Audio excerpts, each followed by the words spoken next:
Hey guys, we're going to continue to read Wonder Part 8. The chapter that we're reading today is titled Alien and starts on page 265. We headed back the way we came, in the direction of the giant screen. That's when we walked straight into a group of kids we didn't know. They'd just come out of the woods, doing stuff I'm sure they didn't want their teachers to know about. I could smell the smoke now, the smell of both firecrackers and cigarettes. They pointed a flashlight at us. There were 6 of them, 4 boys and 2 girls. They looked like they were in the 7th grade. "What school are you from?" one of the boys called out. "Beecher Prep," Jack started to answer, when all of a sudden one of the girls started screaming. "Oh my God," she shrieked, holding her hand over her eyes like she was crying. I figured maybe a huge bug had just flown into her face or something. "No way," one of the boys cried out. He started flicking his hand in the air like he just touched something hot, and then he covered his mouth. "No frickin' way, man. No frickin' way." All of them started half laughing and half covering their eyes now, pushing each other and cursing loudly. "What is that?" said the kid who was pointing the flashlight at us, and it was only then I realized the flashlight was pointed right at my face, and what they were talking about, screaming about, was me. "Let's get out of here," Jack said to me quietly, and he pulled me by my sweatshirt sleeve and started walking away from them. "Wait, wait, wait," yelled the guy with the flashlight, cutting us off. He pointed the flashlight right in my face again, and now he was only about 5 feet away. Oh man, he said, shaking his head, his mouth wide open. "What happened to your face?" "Stop it, Eddie," said one of the girls. "I didn't know we were watching Lord of the Rings tonight," he said. "Look, guys, it's Gollum." This made his friends hysterical. Again we tried to walk away from them, and again the kid named Eddie cut us off. He was at least a head taller than Jack, who was about a head taller than me. So, the guy looked huge to me. "No, man, it's an alien," said one of the other kids. No, man, it's an orc," laughed Eddie, pointing the flashlight in my face again.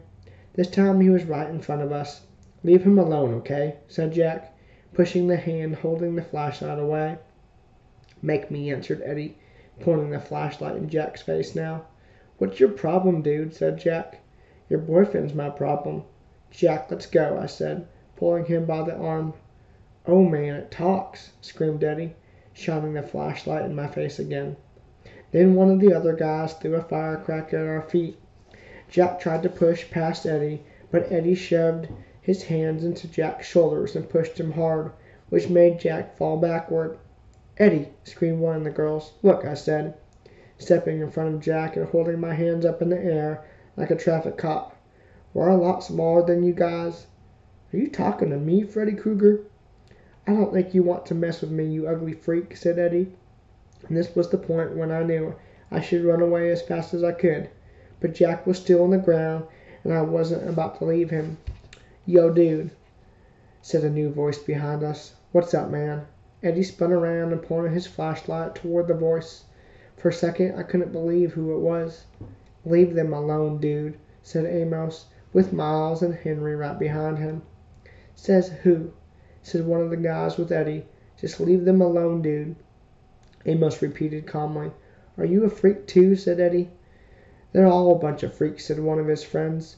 Amos didn't answer them, but looked at us. "Come on, guys, let's go. Mr. Tishman's waiting for us."